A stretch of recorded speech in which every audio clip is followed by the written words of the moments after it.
पवन सिंह की मूवी का यह गाना हुआ 50 मिलियन व्यूज के क्लब में शामिल। जी हां दोस्तों, आपका स्वागत है मेरे चैनल ऑसम भोजपुरी पर।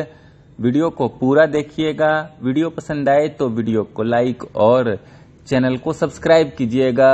दोस्तों, पवन सिंह की मूवी मेरा भारत महान, जिसे लगभग 2 साल पहले रिलीज किया गया था सिनेमा घरों में। दोस्तों, इस मूवी में एक गाना है जिस गाने का नाम हमरो उमर लग जाए है। दोस्तों, पवन सिंह की मूवी मेरा भारत महान का यह गाना पवन सिंह का एक एवरग्रीन गाना है जो सालों साल बजता रहता है।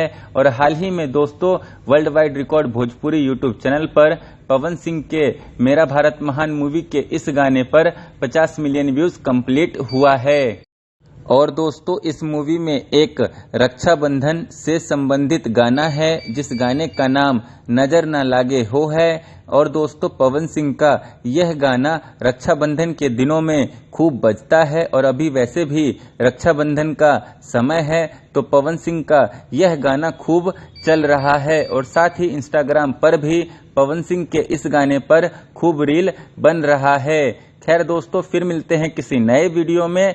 वीडियो पसंद आए तो वीडियो को लाइक और चैनल को सब्सक्राइब कीजिएगा।